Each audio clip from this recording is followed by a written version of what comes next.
आज हमारे नौजवान हैं, ये दिल के अंदर जज्बा कि हम भी कुरान करीम का दूसरे ज़ुबानों में ट्रांसलेट करके, संस्कृत ज़ुबानों में ट्रांसलेट करके हिंदू भाइयों को भी सुनाएंगे।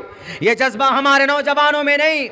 हमारे नौजवान तो बस जनाब मस्त हैं पीने पर, कोरेक्स पीते हैं, ठेपियाँ पीते हैं और टैबलेट निगल लेते हैं, सुलेसन सूंघते सूंघते मदहोश होकर सो जाते। आज जिधर भी देखो बिहार के अंदर शराब की बंदिश तो है, लेकिन काला बाजारी हो रही।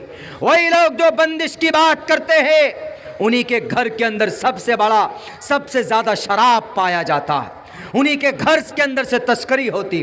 33,000 करोड़ रुपए मुनाफे को पसे पुष्ट डालकर बिहार सरकार ने इसके ऊपर बंदिश लगाई, मगर अंदर खाना जनाब बंगाल से, नेपाल से शराब की बड़ी बड़ी गाड़ियाँ आ जाती है और उन शराब की दहलीज पर और उस शराबी ज़िंदगी में सबसे ज़्यादा कौन? हमारे नौजवान, हमारे दोस्त, हमारे प्यारे बच्चे। हमारे स्कूल में कंप्लेन आया आज सुबह, हम जलसा करके गए, सोए, नमाज़ पढ़कर 9 बजे उठे। उठने के बाद हमें ऑनलाइन कुछ पेपर्स करने, हम पहुँचे तो एक गार्जियन आया अपने बेटे को लेकर, छोटा, मेरे स्कूल में ही पढ़ता। बोला हज़रत ये देख रहे कितनी उम्र है? हमने कहा कि 10 साल उम्र होगी। बोला ये गुटखा खाता है अभी से, गुटखा और खैनी भी खाता है। हमको याद है जब हम छोटे थे तो अब्बा मछली पकड़ने के लिए गए थे नदी में, तो बंसी होती है वो डंडे वाला, हमारे यहाँ बंसी बोलते हैं, उससे मछली पकड़ते हैं। तो हम भी साथ में गए अब्बा के साथ में। अब्बा बोले बेटा तुम यहीं बैठो, मैं मछली पकड़ता हूँ। पकड़ने लगे। अब्बा के पास आज भी, हमारे दादा ताऊ चचा के पास एक ठिपिया होगी जिसमें खैनी रखते, खैनी तंबाकू मतलब रखते, आज भी रखते। हम निकाल करके उसमें से 2 टुकड़ा लेकर हम खा गए। 6 घंटे तक मुझे होश ही नहीं आया। मुझे ऐसे, आज भी अगर हमारे सामने कोई सिगरेट पी ले, कोई बीड़ी पी ले तो हमको चक्कर आ जाता, हमसे बर्दाश्त नहीं होती है वो चीज़। लेकिन हमारे नौजवान, बाप, हमको ताज्जुब हुआ कि इतना छोटा बच्चा 10 साल उम्र है, बोला हज़रत चबा चबा कर खा जाता है। गुल उसके कमर में, गुल वो करते हैं बाज़ लोग, जब तक गुल नहीं करेंगे तो वो टॉयलेट में जाएंगे तो उनका निकलेगा ही नहीं, वो जब तक प्रेशर नहीं डालेंगे। ऐसी आदतें हो गई। बाज़ लोग तो बीड़ी लेते हैं, जब तक बीड़ी नहीं जलेगा तो उनका सिग्नल नहीं आएगा।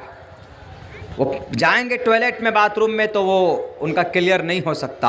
आदतें हो गई। तो ये चीज़ें हमें ताज्जुब है, उस बच्चे को कहाँ से संगत में मिली। जब पता क्या तहकीक की तो एक बच्चा है जो ठेला चलाता है, वो उसके संगत में कभी कभी बैठता है और वो लड़का कोरेक्स सप्लाई करता है। उसको पहले गुटखा खिलाया, फिर ये तंबाकू खिलाने की आदत डाली और किसी दिन बाद कहेगा कि 200 रुपये लाओ।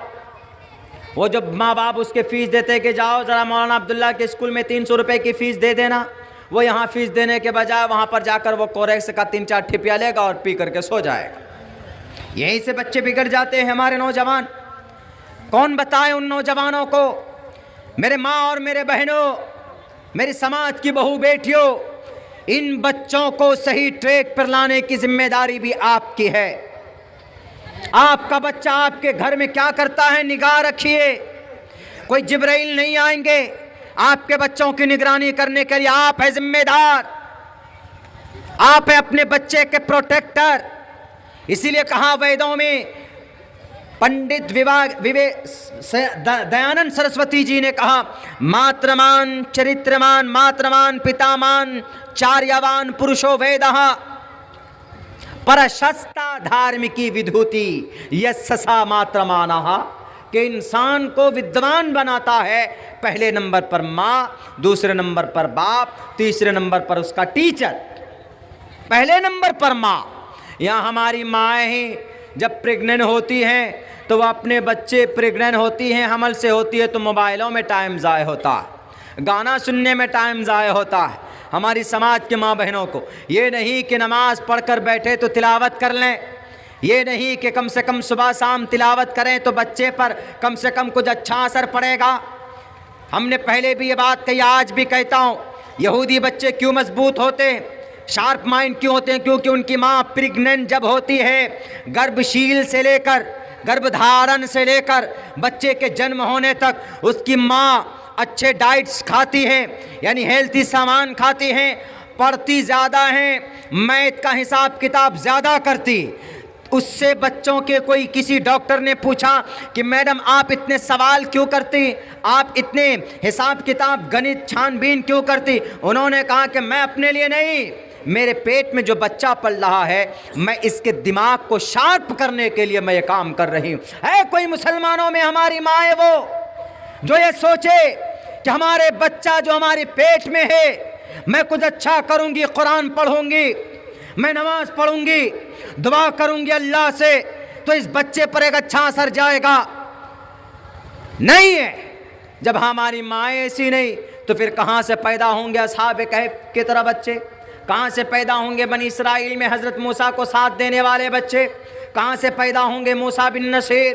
कहाँ से पैदा होंगे सुल्तान सलाहुद्दीन अय्यूबी? कहाँ से पैदा होंगे हज़रत साद? कहाँ से पैदा होंगे हज़रत अब्दुल्ला इब्न अब्बास जैसे बच्चे? कौन थे अब्दुल्ला इब्न अब्बास? 16 साल की उम्र थे। सारे के सारे मुफस्सिरीन जब किसी मसले में इख्तलाफ हो जाए, लेकिन जब हज़रत अब्दुल्ला इब्न अब्बास की तफसीर आ जाए सामने तो सबका कलम रुक जाता है। 16 साल के मासूम बच्चे, एक नौजवान हैं। मेरे भाइयों, मेरे साथियों, कुर्बान जाओ आप इन हमारे सहाबाए किराम, इन नौजवानों पर कि जिन्होंने 17 साल की उम्र में, 16 साल की उम्र में मोहम्मद बिन कासिम भारत की धरती पर इस्लाम के झंडे को अस्करी एतबार से सबसे पहला गाड़ने वाला कौन? मोहम्मद बिन कासिम अस्सक़फ़ी। उम्र कितनी थी मेरे भाइयों? मात्र 17 साल। उसामा बिन ज़ैद हज़रत अबू बकर सिद्दीक़ के ज़माने में सिपह सालार बनाए गए। कितनी उम्र थी मालूम है आपको? बल्कि मोहम्मद रसूलुल्लाह के वफ़ात के वक्त आप अलैहिस्सलातु वस्सलाम की उम्र 17 से 18 साल थी और जंग के सिपह सालार बनाए जाते। उस जंग में हज़रत अबू बकर सिद्दीक़ भी थे, हज़रत उमर भी थे। उनकी निगरानी और सिपह सालार एक मासूम से बच्चे की है। ऐसा नहीं कि आप नौजवान है तो आपको जलसे का मिंबर नहीं बनाया जाएगा, आप नौजवान है तो आपको जलसे का सदर नहीं बनाया जाएगा। हमारे जो पूर्वज हैं, हमारे जो दानिश्वर लोग हैं, इनका मशवरा रहेगा, मेहनत आपकी रहेगी।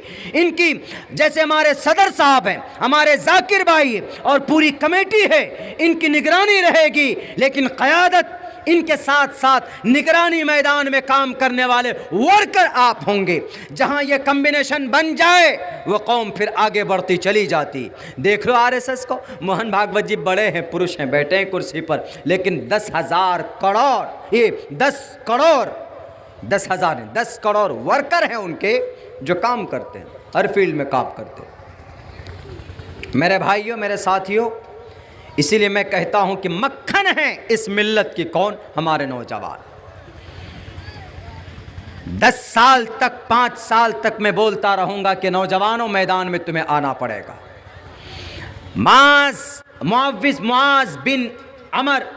मुअव्विज़ बिन अफरा आपको बनना पड़ेगा। एक 13 साल का बच्चा, एक 14 साल का बच्चा, दोनों कहाँ में है?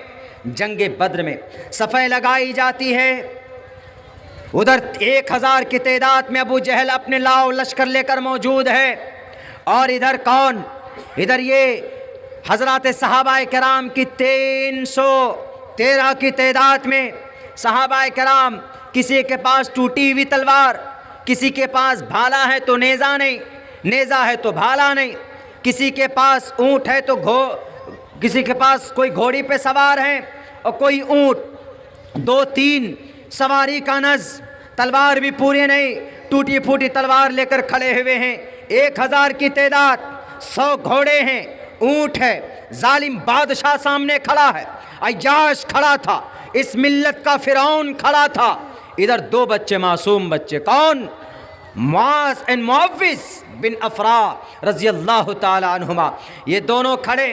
बीच में एक सहाबी थे जो उम्र दराज थे, एक तरफ 14 साल का बच्चा, एक तरफ 13 साल का बच्चा। ये सहाबी सोचे कि अरे ये मैं दुश्मनों से मुकाबला करूंगा, ये छोटे छोटे बच्चों को संभालूंगा, ये सोच रहे थे अंदर अंदर। तो इतने में आवाज़ आती दाएं तरफ से या बाएं तरफ से, कहा कि चाचा आप अबू जहल को जानते हो, पहचानते हो? तो अब ये बड़े मियाँ सोचने लगे कि अरे, उन्होंने कहा हाँ मैं जानता हूँ, क्या करना चाहते हो तुम उनके साथ?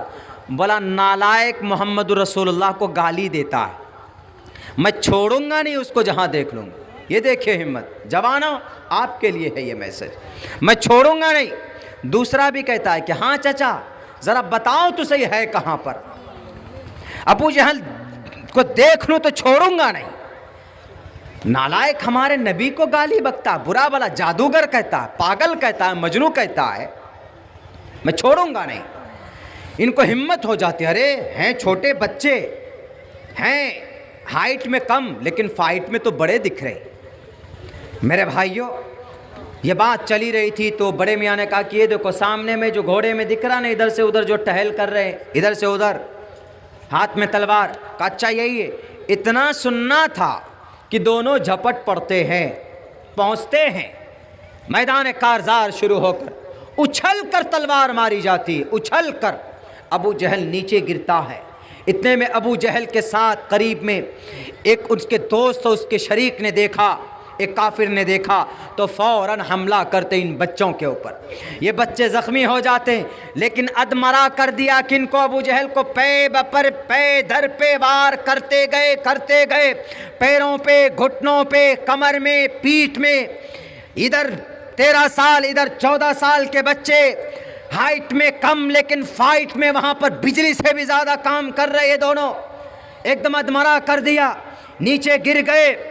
उसके बाद फिर जब 2 ढाई 3 घंटे के बाद मैदान थोड़ा ठंडा होता है और ये दोनों बच्चे, मासूम बच्चे, ये भी ज़ख्मी होकर वापस लौटते वहाँ से। इन्होंने कहा कि चचा मैंने तो काम कर दिया है, वो कमबख्त बचेगा नहीं।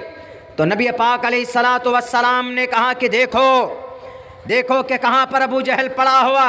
हज़रत अब्दुल्ला इब्न मसूद रज़ी अल्लाह ताला अन्हु पहुँचते, जाकर देखते हैं कि अबू जहल ज़ख्मी हालत में पड़ा। हज़रत अब्दुल्ला इब्न मसूद ने उनकी गर्दन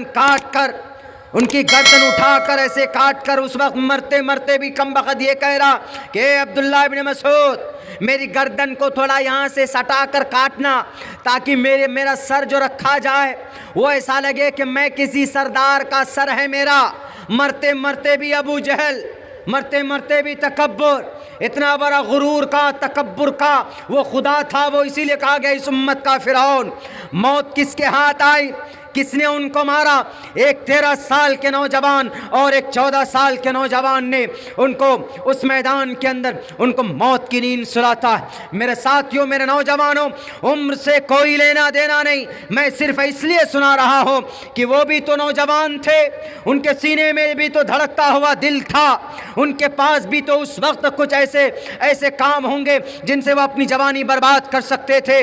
उस वक्त भी तो शराब पी जाती थी, उस वक्त भी तो आज जो हमारे नौजवान लड़के हमारी समाज की बहू बेटियों के पीछे पड़े हुए, दूसरे लफ्ज़ों में, थोड़े ख़राब लफ्ज़ों में यूँ कह सकते हैं कि जो लड़कीबाजी करते हैं, समाज की बहू बेटी की इज्जत व नामूस को तार तार करने की कोशिश करते, उस वक्त भी हो सकता था। लेकिन मास और मुअव्विज़ नहीं गए, नबी के साथ गए तो एक काफिर का सर कलम किया। आप इस वक्त क्या करेंगे? आप कहेंगे कि मौलाना अब्दुल्ला इस वक्त तो हम जंग नहीं कर सकते, इस वक्त तो हम मुकाबला नहीं कर सकते। आप जंग नहीं कर सकते, आप तलवार नहीं उठा सकते, मैं मानता हूं, लेकिन हमारी बेटियों की जो इज्जत लूटी जा रही, उनके खिलाफ आवाज़ तो बुलंद कर सकते हैं। त्रिपुरा में जो जुल्म हो रहा, उनके खिलाफ तो आवाज़ बुलंद कर सकते हैं। जो कि हाट अररिया प्रखंड के अंदर मोहम्मद इस्माइल का मॉब लिंचिंग हुआ, उनके लिए तो आवाज़ बुलंद कर सकते हैं। गुजरात के अंदर फसादात हुए, उनके लिए तो हम आवाज़ बुलंद कर सकते हैं। मुजफ्फरनगर में फसादात हुए, उनके लिए तो आवाज़ बुलंद कर सकते हैं। हमारे जो करप्ट लीडरान, जो अपने पैसे खा खा कर ईमान बेच लिया, जिन्होंने हमारे समाज में करप्शन होता है, हमारे समाज में लोगों के खून पसीनों को चूसते हैं, उनके खिलाफ आवाज़ तो बुलंद कर सकते हैं। आपकी यही आवाज़ मुअव्विज़ और मुआज़ की सुन्नत को ज़िंदा कर सकती है। लेकिन आप अपने ठानोगे जब तभी होगा। व्हाट्सएप यूनिवर्सिटी में बिजी रहेंगे, छुट्टी नहीं मिलेगी आपको, तो फिर you can't do it anything, आप कुछ भी नहीं कर सकते। मेरे भाइयों, मेरे साथियों, ये आप लोगों के सामने एक तारीख़ है लंबी चौड़ी। रखने पर अगर आए, बताने पर अगर आए कि एक बहुत बड़ा वक्त चाहिए, लेकिन अभी तो चूँकि 3:45 भी बज चुका है और आप लोग बहुत से, ये मेरी समझिए कि सीमांचल के लिए मेरी बदनसीबी, मुझे 1 बजे के बाद ही टाइम दिया जाता, लेकिन क्या करें, निज़ाम है, जलसे का एक निज़ाम बनाया जाता है। वो हमको, मैं तो एक छोटा बच्चा हूँ, मैं कोई महान मुक़र्रिर नहीं हूँ, मैं एक तालिब इल्म हूँ, मैं कोई प्लस पॉइंट मुक़र्रिर भी नहीं हूँ। ये तो आप लोगों की मोहब्बत है कि आप लोग हमको इतना सम्मान देकर बुलाते हैं, और आप लोगों की मोहब्बत की वजह से ही हमारे और भी बहुत सारे मशगूलियात हैं, उनको छोड़कर हम रात को इशा के वक्त आपके प्रोग्राम के लिए चलते, और फिर बस कोशिश यही करते हैं हम कि आप लोगों को हमारी ज़ात से हम जो जानते हैं कुरान और शरीयत के ताल्लुक़ में, वो आप तक हम आपको वो पैगाम पहुंचा सकें, आप तक वो बात हम आपको बता सकें। तो मेरे नौजवान साथियों, करना क्या है आप लोगों को कि मौलाना अब हम क्या करें, हमारे पास हमको कोई रास्ता नहीं। सबसे पहली चीज़ 2-3 काम बता देता हूँ, वो कीजिए, उसके बाद मैं भी अपना जगह लूँगा। हमारे भी पेट में बहुत ज़्यादा जान नहीं है और आप लोगों में भी बहुत ज़्यादा जान नहीं बची, इसलिए कि नींद से मुकाबला नहीं कर सकता। आते आते जब हम आ रहे थे, हमारे पायलट साहब भी साथ में थे, लेकिन हम उमूमन गाड़ी अपने पायलट को नहीं देते, रात को हम खुद ड्राइव करते, खुद से ड्राइव करते। जाकिर भाई जानते अच्छी तरीके से। तो आते आते नींद आ रही थी हमको, तो हमने सोचा कि बहुत गलत हो जाए, गाड़ी रोक कर हम 15 मिनट सोए गाड़ी में। दिन में सोने की फुर्सत नहीं मिली, आपके जलसे में आने के लिए 15 मिनट सोए। कहाँ, ये कटिहार और पूर्णिया के रास्ते। उसके बाद फिर थोड़े फ्रेश हुए, तब आपके जलसे तक हम पहुँचे। मेरे भाइयों, मेरे साथियों, आपकी मोहब्बत है, आपकी उनसियत की वजह से हम आ जाते हैं और इतनी देर तक बोल पाते, वरना हमारा कोई कमाल नहीं है। हमारी ज़ुबानों में अल्लाह के फ़ज़ल के बग़ैर कोई ताकत भी नहीं दे सकता कि हम 2-3 अल्फाज सही ढंग से आपको कह सकें। लेकिन एक पैगाम नौजवानों मैं फिर से आपको देना चाहता हूँ, मैं आपको ज़िंदा करना चाहता हूँ। खुदारा, अगर आप चाहते हैं कि आपकी खोई हुई इज़्ज़त आपको लौटे, आपको वंतुमुल आलौन का ताज आपको नज़र आए, तो 2-3 काम कीजिए। सबसे पहला काम तो ये कीजिए, सारे मुसलमान कि अपने कुरान और शरीयत से जुड़ जाइए दोबारा। हम लोग बहुत ढीले हो चुके हैं, उससे हटेंगे तो दफन कर दिए जाए। इन ततवल्लौ यस्तब्दिल कौमन गैरकुम, अगर हमने रूगर्दानी की तो अल्लाह किसी और कौम को भेज देगा, उनसे अपना काम लेगा।